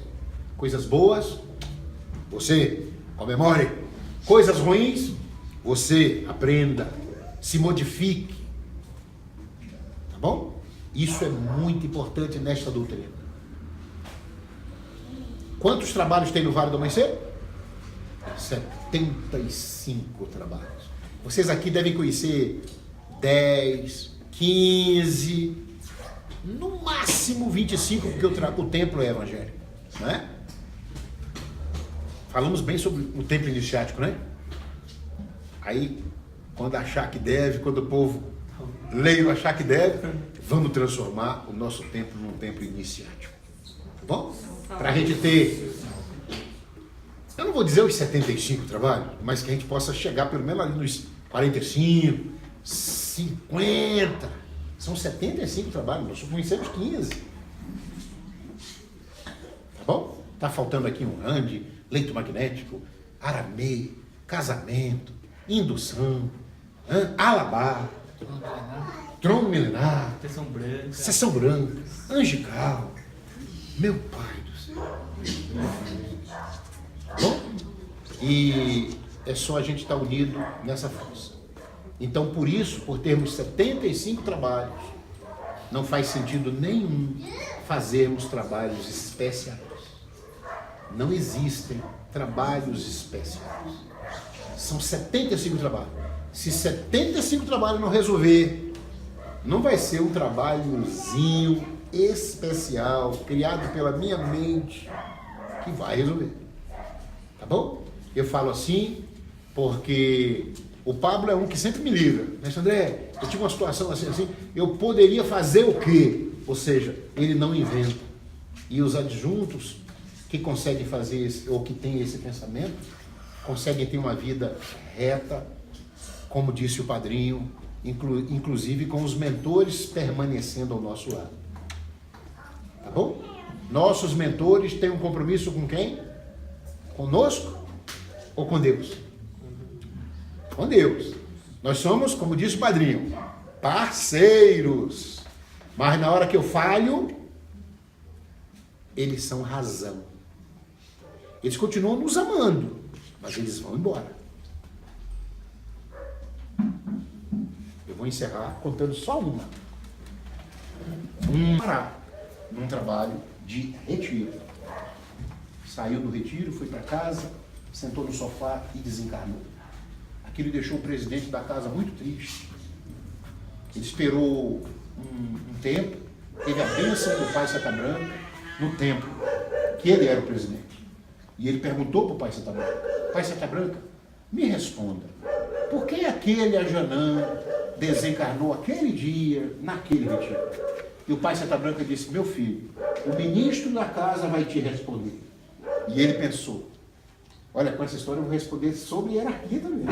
E ele pensou, se o Pai Santa Branca não sabe me responder, né? O ministro é que não vai saber. O Pai Santa Branca é responsável por todas as casas, por todos os povos. Mas os casos isolados daquele povo era o ministro daquela casa que sabia. Porque num caso, por exemplo, de leilão, quem participa para tentar evitar o desastre é o ministro. Ele meio assim, desacreditado, mas foi. Aí o ministro da casa chegou e ele perguntou: ministro, que eu não posso falar o nome, essa história é verídica. Verídica. Eu não posso falar o nome porque eu não quero revelar o tempo, né? E ele perguntou: por que aquele Ajanã desencarnou aquele dia? Puxa uma cadeira, meu filho, e se sente. Aí ele sentou. Meu filho, naquele dia, aquele Ajanã, recebendo um mentor, fez um trabalho nos tronos. E quando o trabalho acabou, ele levantou e fez um comentário lá fora que destruiu 5 famílias.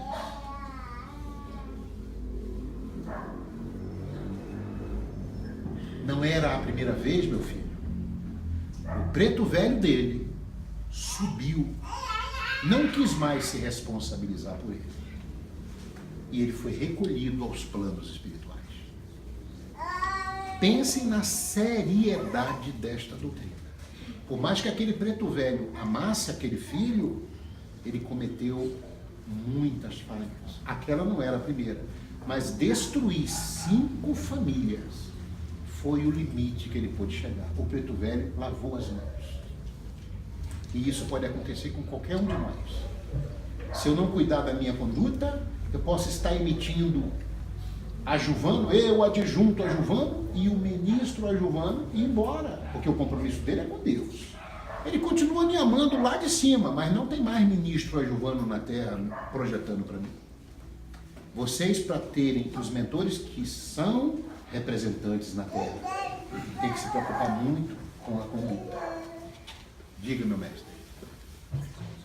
Vem cá, você é bem velho na doutrina. Você lembra da época em que o mestre, do plano piloto até o templo, desencarnado, dirigindo, chegou ao templo? Mas você quer contar a história? Eu não lembro. Eu era muito novo na época, então não tem como guardar na cabeça. Né? Mas que foi a história dele, ele não chegou lá desencarnado. Isso não foi o pessoal que estava lá. O desencarnado não quer dizer que ele estava morto. Ivone, posso falar da Ivone? Ivone, esposa do Nestor, que era a primeira Darmochinto, antes da Diná. Tem alguma Darmochinto aqui? Darmochinto? Não? Que se tivesse a Darmochinto, né? A Diná era a primeira Darmochinto, esposa do José Carlos, ela já desencarnou também. Mas antes era a Ivone, esposa do Nestor. Ela fez uma escalada, mas ela já tinha desencarnado. Ela fez a escalada. Então, desencarne, o ato de você estar dizendo desencarnado, mas não quer dizer que o espírito estava ali do lado. Ela estava ainda respirando, consciente. Sabe aquela coisa, tipo assim, um sentimento estranho? Ela provavelmente devia estar se sentindo estranha, não sabia o que era, mas ela já estava desencarnada. E quando, digamos, vieram buscar o espírito, houve um fenômeno espiritual. Isso está no curso Estrelas. Se alguém quiser ler lá, no curso Estrelas.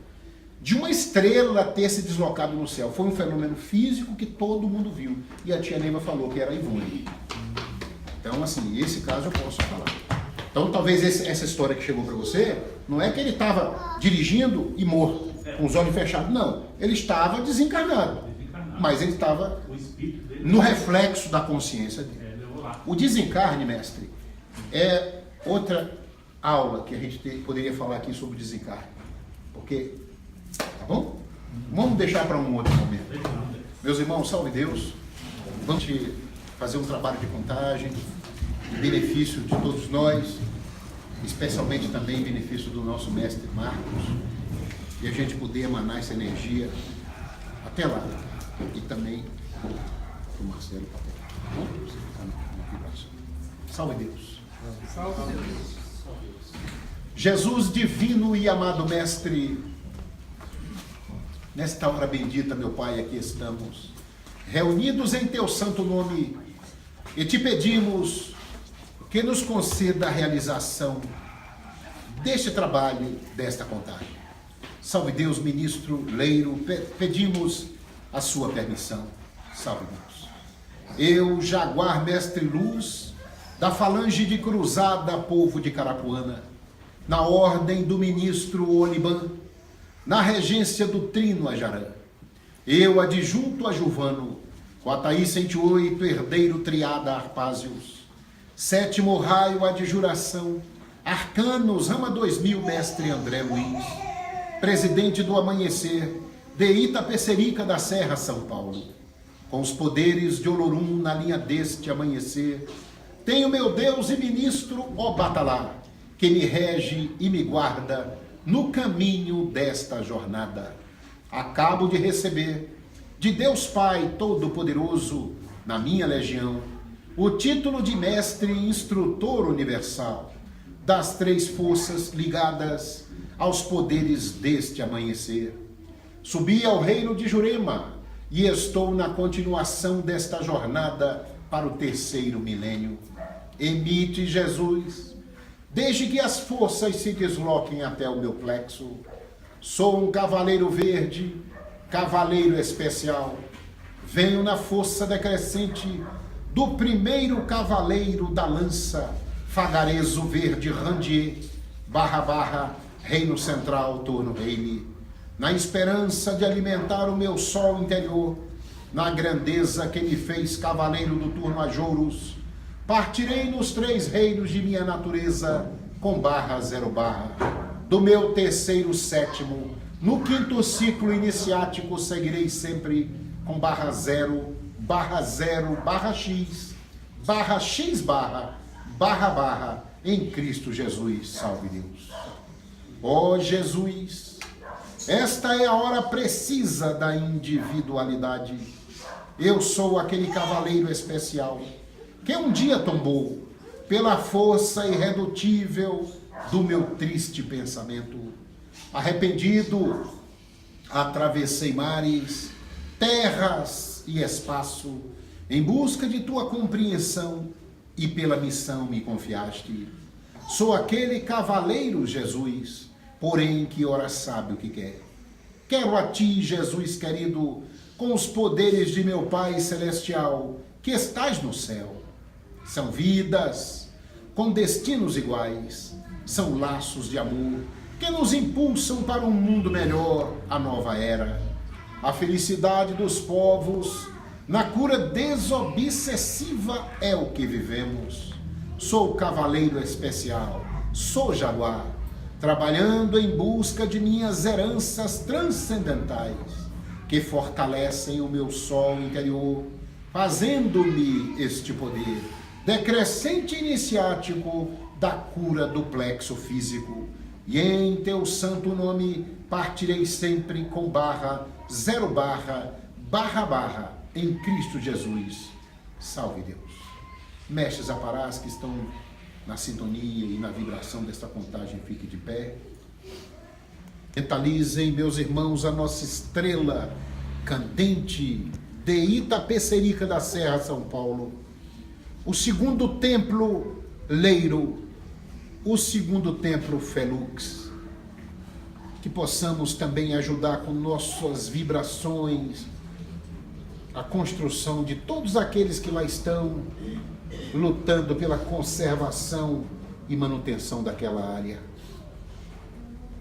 Vamos em busca da natureza, da força bendita do sol, da força bendita da lua. Mentalizem um saveiro no mar distante. Mentalizem os rios, as cachoeiras. Sintam, meus irmãos, o aroma das matas, os caboclos, as caboclas, os mentores nagôs nos envolvendo e trazendo toda a energia que precisamos para o cumprimento de nossa missão. Mentalizem o ministro Ajuvano neste instante, o ministro Ajarã, nossa mãe Quataí 108, e vamos deixar registrado também com esses abnegados mensageiros os nossos desejos, os nossos anseios para este ano de 2018. Salve Deus, Jesus, divino e amado Mestre, permita, meu Pai, que as pedras que nos atrapalham sejam retiradas dos nossos caminhos. Dai-nos a força necessária para o cumprimento de nossa jornada.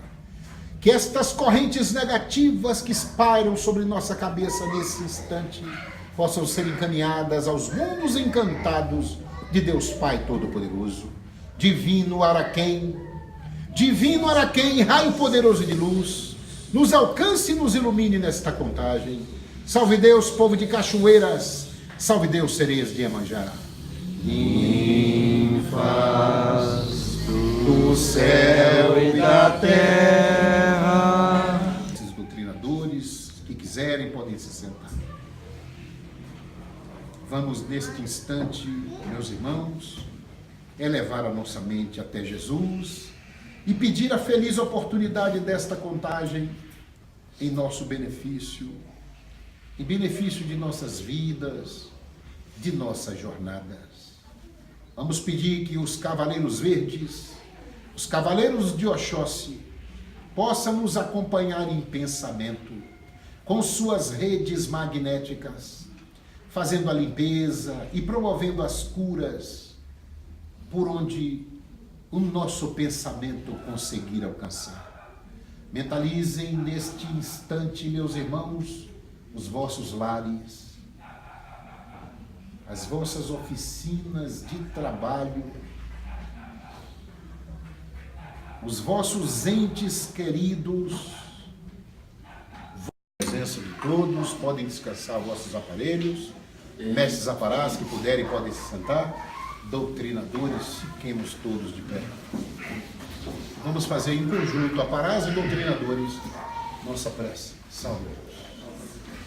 Ó Cimiromba do Grande Oriente de Oxalá, no mundo encantado dos Himalaias, faze a minha preparação, ilumina o meu espírito, para que eu possa partir sem receios, no avanço final de uma nova era.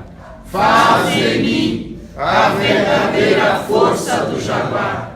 Ó Cimiromba dos mundos encantados, em breve estarei sobre o leito, e Jesus, o sol da vida, transmitirá por mim os mantras poderosos para a libertação dos vales negros da incompreensão.